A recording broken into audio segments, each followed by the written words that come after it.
Welcome back to my channel di Yukita Watching. Halo guys, apa kabar kalian semua? Semoga kabar kalian selalu dalam keadaan baik-baik saja agar kalian tetap bisa setia nonton channel Yukita Watching. Untuk yang baru join, salam kenal, nama aku Yuki. Klik tombol subscribe-nya. Dan untuk kalian yang mau follow Yuki di Instagram juga bisa banget. Silahkan follow Instagram di bawah ini, yukimon.dj. Udah ada 2 botol minuman, berarti kalian tahu Yuki mau podcast lagi ya.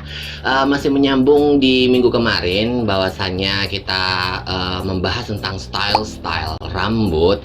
Mungkin kali ini style apa yang akan kita bahas, jadi nggak usah berlama-lama, langsung saja kita mulai. Inilah dia Yukita Watching.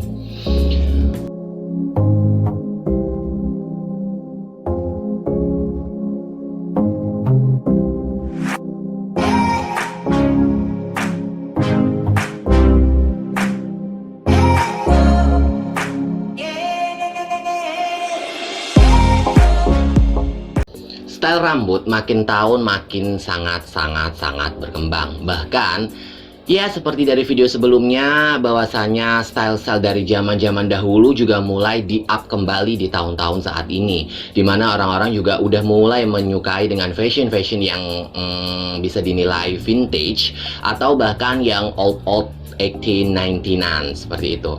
Nah, kali ini Yuki membawa narasumber baru lagi yang masih berhubungan dengan styling rambut. Jadi langsung saja kita panggil narasumber kita. Silakan Kak Zam. Oke, halo Kak. Halo, apa kabar? Baik. First time ya kita ketemu ya? Iya. Kabar aku ketemu selalu juga. baik. Iya. Jadi ini ceritanya Kak Zam ini adalah temannya dari Kak Toro yang di kita podcast di minggu kemarin. Jadi kayak masih berbau-bau rambut nih yang akan kita obrolkan. Oke, Kak Zam jauh nggak tadi perjalanan ke sini? Enggak sih, cuman karena memang belum tahu alamat sini ya, jadi agak muter-muter. Oke. Tapi nggak merepotkan kan? Enggak sih. Aku merepotkan banget loh sampai dibawain jajan. Enggak sih. Enggak ya? Iya, apa sih? Oke Kak, udah tahu belum kalau Yuki bergerak di dunia YouTube? Saya tahunya dari Toro ya. Dari Toro, terus kemudian saya lihat podcast kamu yang di YouTube, ya saya tertarik gitu. Oke. Makanya saya langsung WA Toro, aku mau nih. Oke. Jadi mau jadi narasumber nih, gengs. Berarti udah tahu Yukita Watching ya? Tahu. Udah subscribe? Sudah dong. Oh, sudah. Gak ada pemaksaan subscribe hari ini. Oke, jadi ini misinya kayak mau dinarasumberin, mau berbagi ilmu juga ya kepada viewers Yukita Watching ya. Betul. Jadi ilmu-ilmunya nanti bakal dibagi ke kalian semua. Jadi gini nih, merasa dari kapan nih bisa menekuni di bidang hair stylist? Oke, di bidang hairstylist tahun 2005. 2005. Ya, 2005. Ketika waktu itu saya lulus SMA kan 2003. Dan saya termasuk dari keluarga yang belum beruntung yang bisa melanjutkan kuliah kayak gitu. Jadi ya akhirnya lulus SMA saya langsung cari kerja, tapi pada waktu itu belum langsung terjun ke dunia styling. Jadi sempat kerja di resto, sempat kerja di bahkan di counter HP juga pernah. Yang waktu itu kan jualan HP itu. Terus 2005 kebetulan saya satu kos sama anak-anak teman-teman itu kerja salon semua gitu. Terus habis itu diajak lah saya, habis itu ya mereka bilang kayak kamu cocok di sini gitu. Saya mulai coba dan akhirnya bener saya menemukan passion saya di situ. Oke. Saya menemukan passion saya di situ. Saya mulai menekuni bidang ya pokoknya segala sesuatu yang ada di bidang industri kecantikan. Oke, itu berarti dari tahun berapa? 2005. Wow. Berarti udah berapa tahun ini? 15 tahun. 2005 sekarang 2001. Berapa sih? Bantu hitungin dong, gengs, tulis di kolom komentar.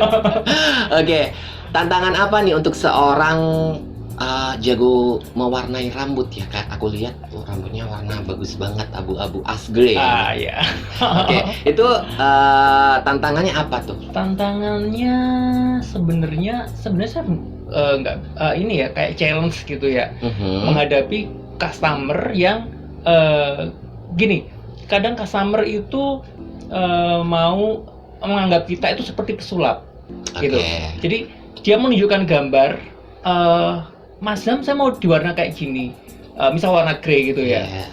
Padahal warna grey itu sebenarnya kan proses menuju ke sana itu nggak mudah yuk. Iya benar banget, jadi, aku pernah. Jadi ada proses-prosesnya juga, nggak langsung dari kita langsung warna hitam langsung grey gitu kan. Begitu juga background rambutnya. Jadi harus tahu juga rambut ini pernah diwarna sebelumnya atau pernah di smoothing atau pernah kimia lainnya, itu juga mempengaruhi juga gitu. Itu tantangan sih buat saya. Tantangan banget ya. Tantangan sekali. Itu kayak kalau grey itu kayak bahkan lebih susah dari putih nggak sih? Enggak juga sih. Sebenarnya kalau bilang susah enggak, cuman tergantung rambut. Kita kembali ke rambutnya juga gitu. Kalau kadang setiap orang rambutnya itu beda-beda. Jadi orang yang satu dengan orang yang lain itu tidak bisa disamakan kayak gitu. Jadi tergantung ya itu tadi sejarah rambutnya itu tadi. Jadi latar belakang rambutnya dulu pernah diapain aja gitu ya. Untuk saat ini tuh kayak lebih tren warna apa sih yang diminat sama customer? Saat ini kebetulan yang lagi booming itu French Balayage. Apa itu? Atau ya Balayage ya? Enggak. Dulu ada Balayage. Balayage itu ya semacam kayak teknik pewarnaan, tapi dia kayak bergradasi gitu loh, yuk, dari atas ke bawah gitu. Tapi bukan ombre ya. Kalau ombre kan lebih terang di ujungnya. Kalau Balayage ini gradasi dari atas ke bawah kayak gitu. Look like unicorn gitu nggak sih? Enggak. Oh enggak. Aduh, aku nanti harus googling banget ya. Ini kayaknya aku nggak ngerti.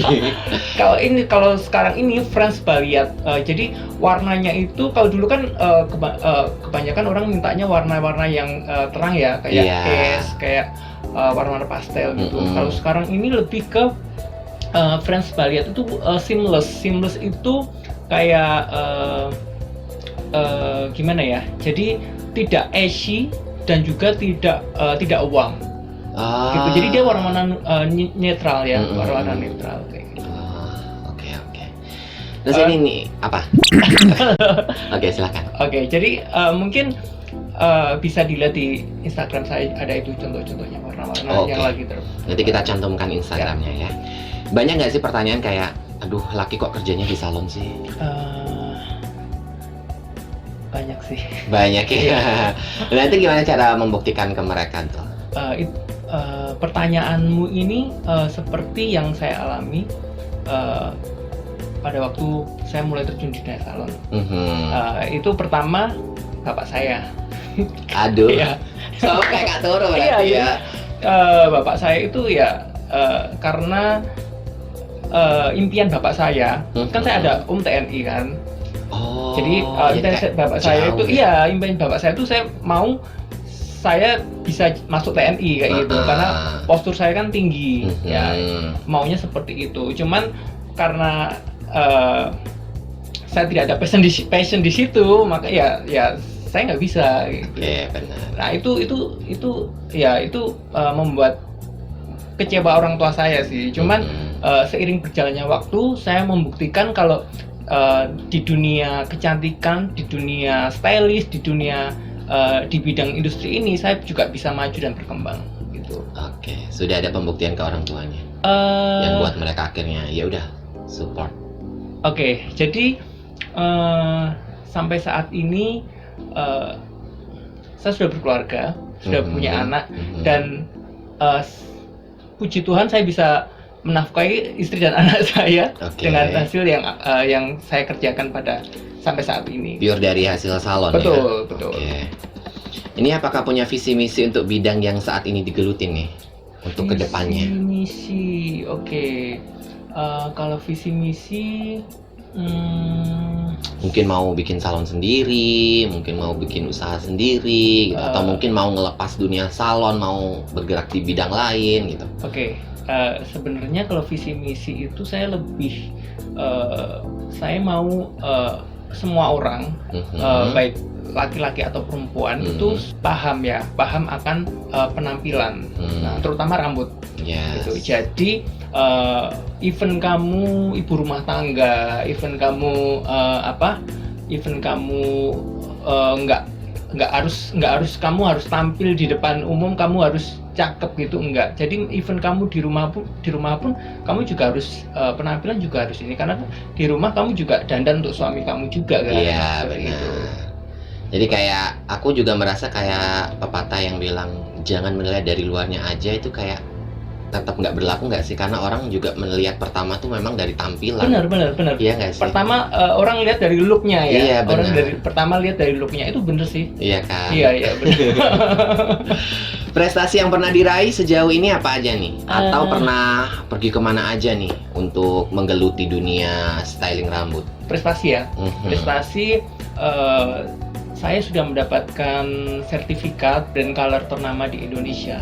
Jadi sertifikat itu saya dapat setelah 2 tahun. Brand color ternama di Indonesia ini kayak semi rambut ya? Cat rambut, oke. Terus? Jadi 2 tahun, karena tahun lalu ada pandemi kan, kita sempat pending.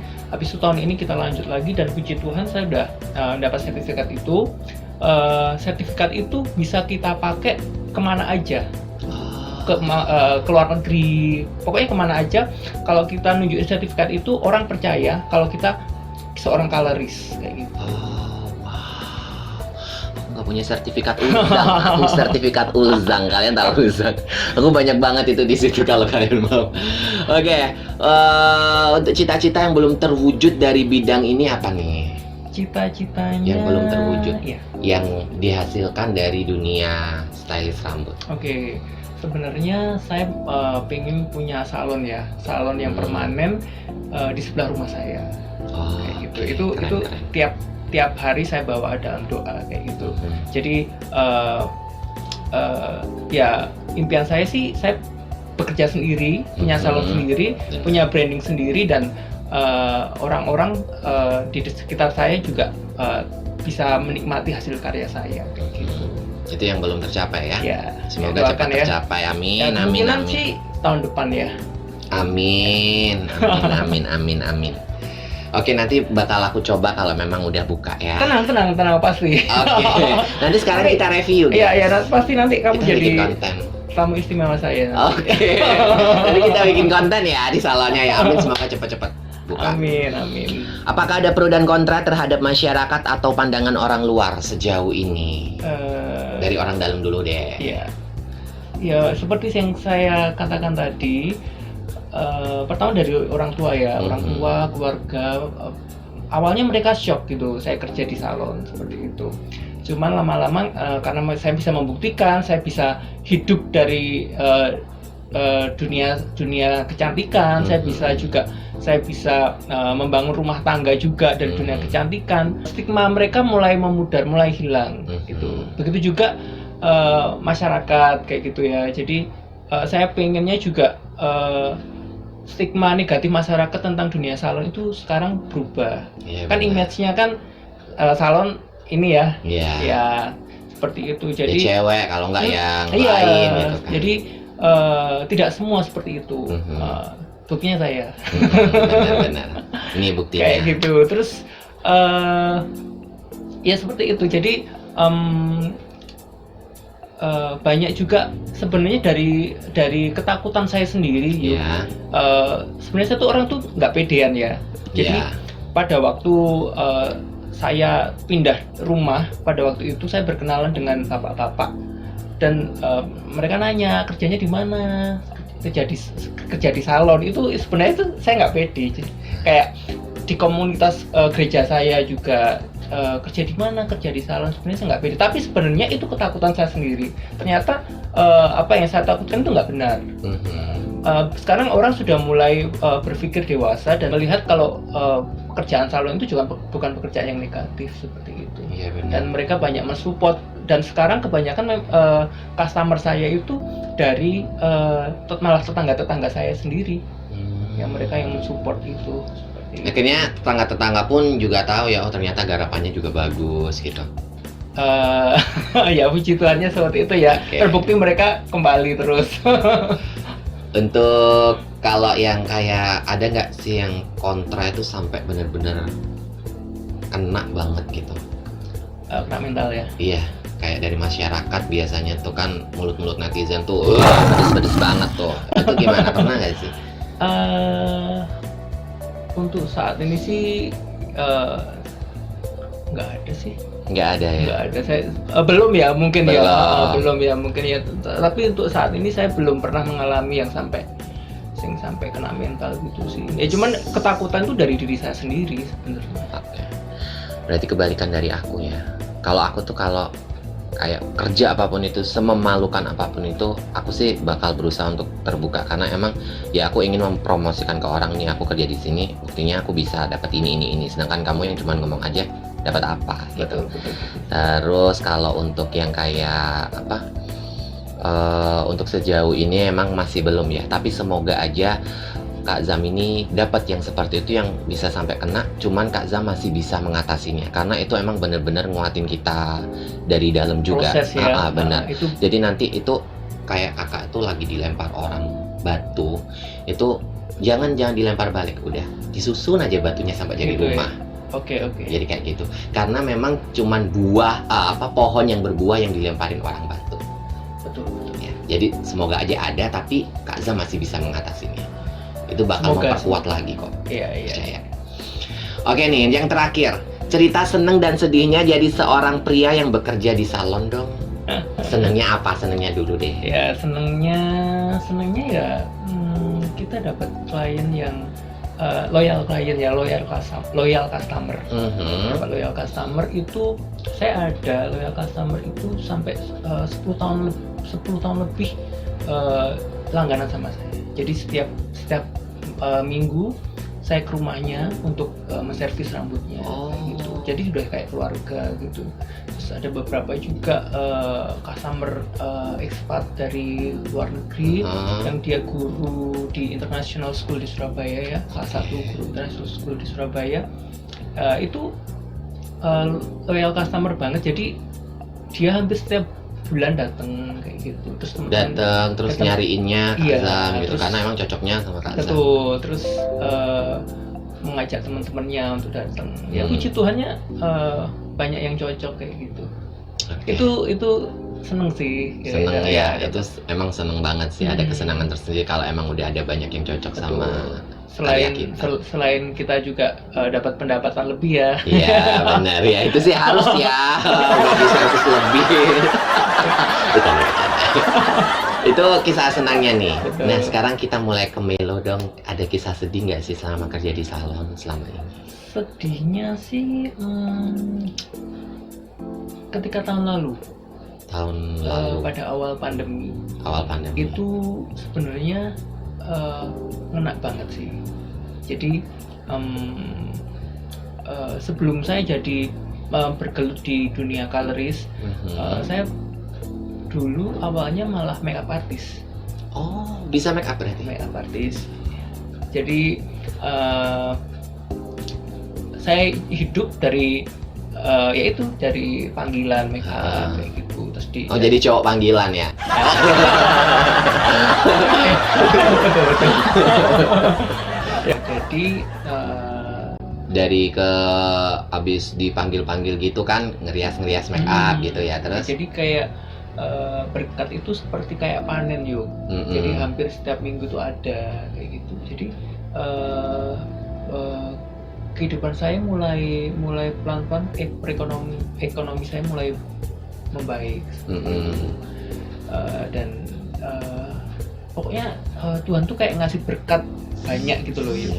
Tapi tidak ada yang tahu kalau ternyata tahun 2020 terjadi pandemi kan. Iya benar. Nah itu langsung seketika makwet gitu. Kayak balik gitu. Iya. Jadi kayak kita kayak dibalik 3 bulan saya nggak kerja. 3 bulan karena pada waktu itu kalau make up kan kita kontak fisik ya. Iya benar. Orang parno. Jadi kebetulan customer saya itu kebanyakan menengah ke atas. Jadi orangnya itu kayak jaga banget gitu. Iya. Jadi kayak mereka parno gitu loh. Kayak, kan kita fisik sama fisik ya, fisik. Jadi itu sama sekali kita nggak ada pemasukan selama 3 bulan. Jadi ya 3 bulan saya nggak ada pemasukan. Di satu sisi kita harus bayar banyak cicilan seperti itu. Nah itu berat banget buat saya. Cicilan terus. Iya, kayak cicilan nggak bisa ini ya, nggak bisa berhenti ya. Jadi ya itu saya mulai menjual apa yang sudah saya dapatkan gitu. Sampai saya jual mobil pada waktu itu.